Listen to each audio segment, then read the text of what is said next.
Welcome into Extra Time. Thank you as always for your tweets. Stevie, Nicol and Shaka Hislop with me. Both gentlemen actually having something in common this week, both celebrating their wedding anniversary. Beautiful pictures from Shaka on Instagram down the years, 25 years with his wife. Stevie, what did you do to celebrate yours? I forgot. I'm sure you'll be shocked.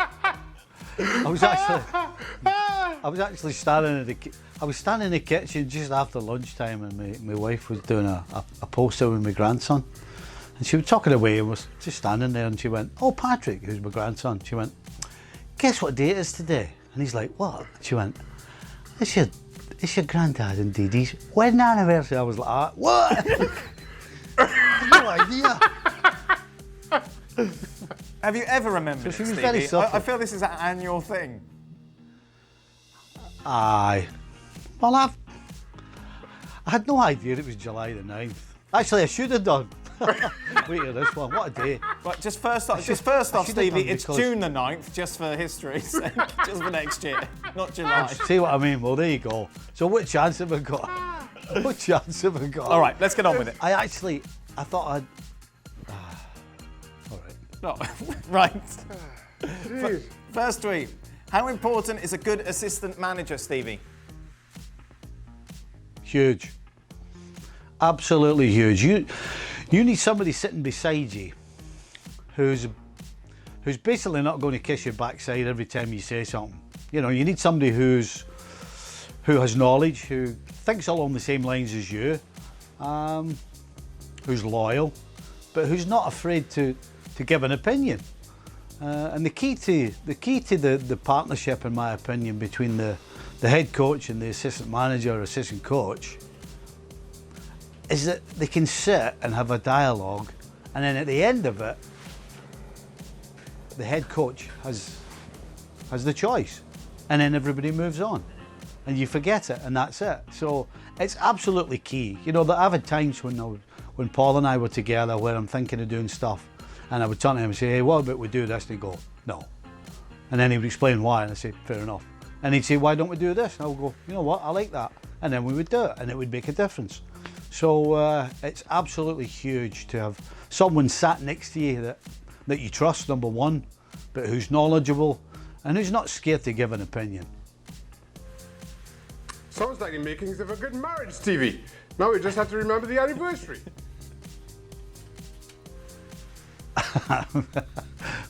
Well, if it's to do with that stuff, I'm on the ball, but in and outside it, I'm all over the shop. Stevie, have you ever received an offer to play in Italy's Serie A in the 80s or 90s? If not, would you have dreamt of playing there and testing yourself against the likes of Platini, Maradona, Hullet and Van Basten?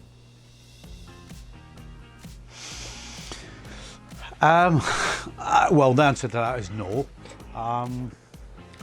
And when I think about it, there's a good reason. I mean, I was playing with arguably the best team in Europe anyway. It would have been fantastic. I did get the chance to play against, you know, that Platini Juventus side with Boniak and everybody else, and we more than matched them. Got stitched up with some decisions. Of course, the game was not at Anfield, but yeah. Listen, it would have been great, but at the end of the day, I was playing with the best and the biggest club in the world, in my opinion, anyway. So why would I want to go anywhere else? Shaka, when your time as a professional athlete was coming to an end, was it difficult for you to accept, or were you at peace with it? Did you already know what you wanted to do after playing soccer, or did that realisation come later? Well, to answer the last question first, I had no idea what I was going to do after, and this opportunity, being ESPN, just kind of fell in my lap. And as much as, you know, coming to the end of my career, the last few years, you recognize that, you know, it's coming to an end. You just can't do the things as you used to. But it's still a tough admission to make when that time does come, you know. And I'm sure I speak for a number of players, if not all. You find yourself hanging on to the most ridiculous of things in trying to keep your career going, or feel that you can still do it. If you had a good training session or a good game, you would have the same exact breakfast that you did that morning. It just tried to feel that was the difference, and that was the only thing that's wrong.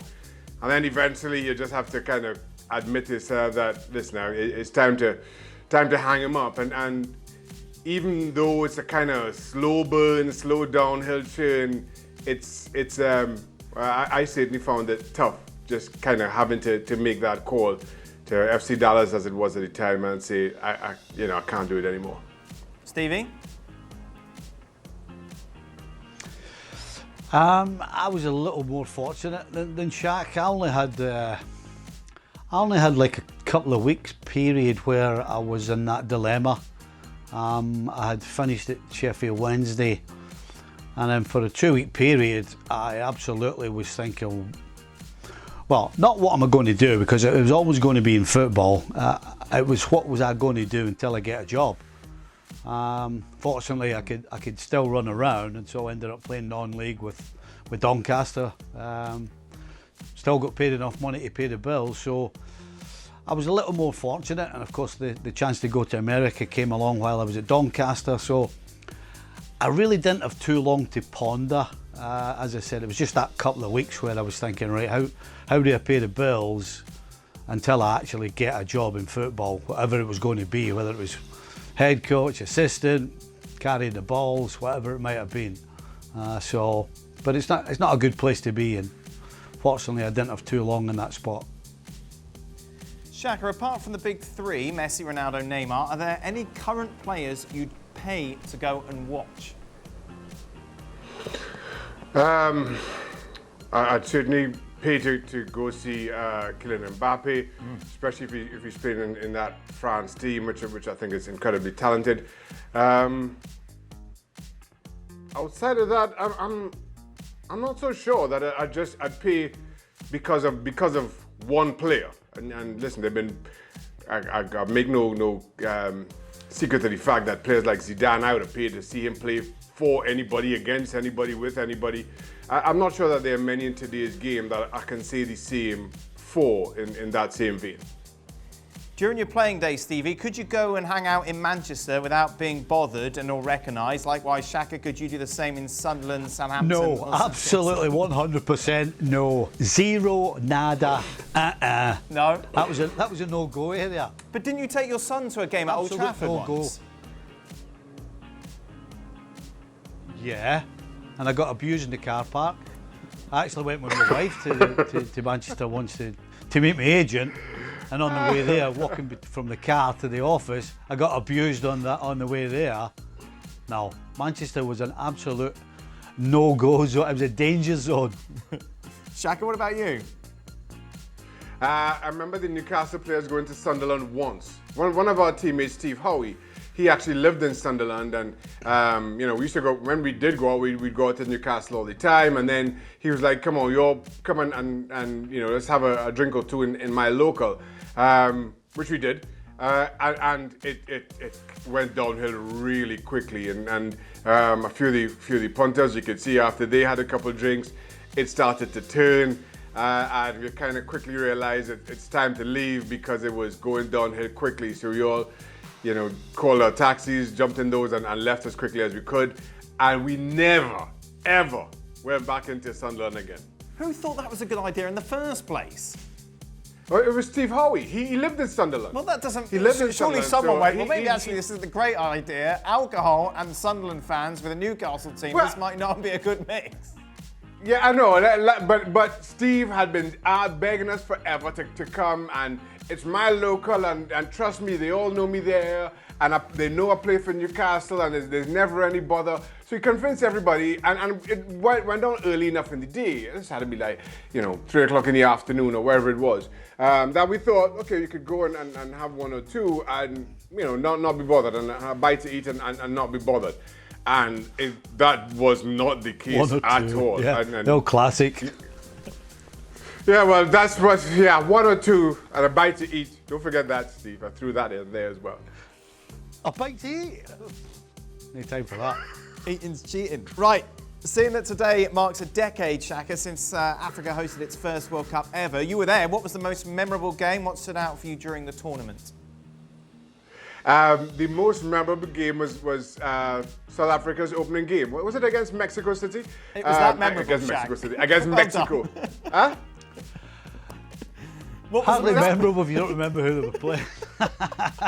No, I'll tell you what was memorable. I mean, being there. I will never and forget this. Kind of feel, Who were they playing again? as I was trying to say, Stephen, it was less about the opponent than it was about how the continent embraced it all. And, yes, of course. Benjani was there. I was hanging out with him, and people were lining the streets all day just for in the build-up to the game. People didn't bother watching it in their houses. They all kind of came together and watched it in communal TV screens. It was incredible to see the atmosphere through it all. And then they went behind, and then South Africa equalized, and I don't think I'd ever heard a noise like it anywhere. And we were stationed well outside the stadium in Nelson Mandela Square, and it was incredible. It was an incredible atmosphere. Stevie, what are the biggest parts of defending you think that have changed from when you were playing it, and are most of these changes good or bad?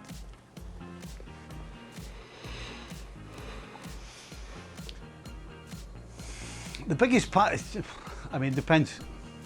I'll answer the question the way I think I see it.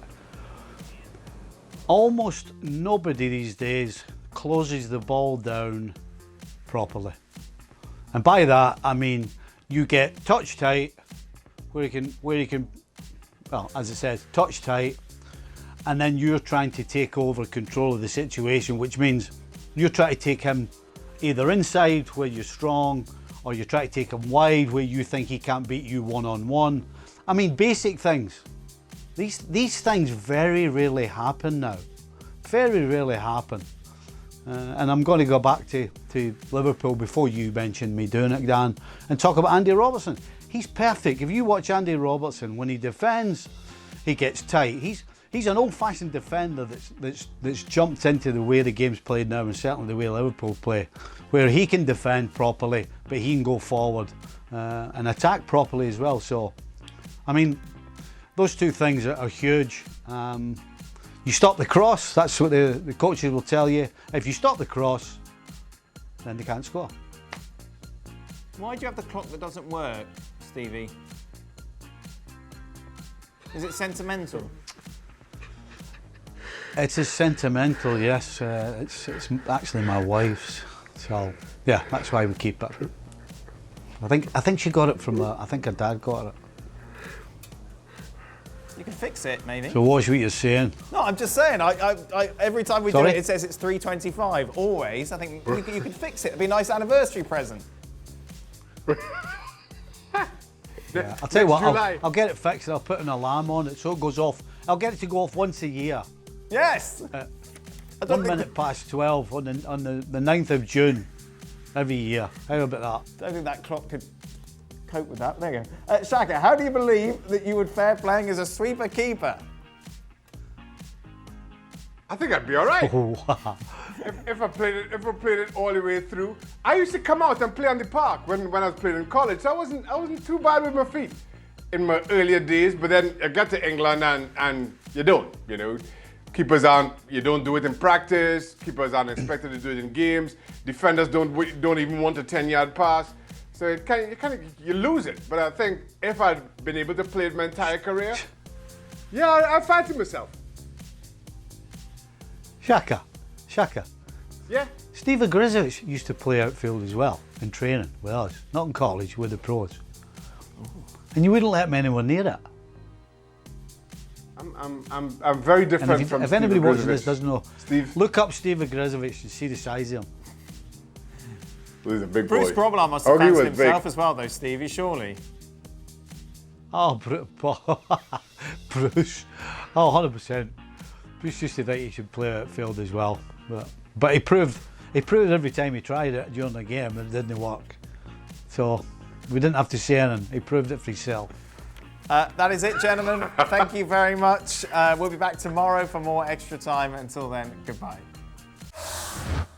Well, thank you very much for watching ESPN on YouTube. For more sports highlights and analysis, be sure to download the ESPN app. And for live streaming, premium content, and let's not forget as well, ESPN FC 7 days a week. Subscribe to ESPN Plus.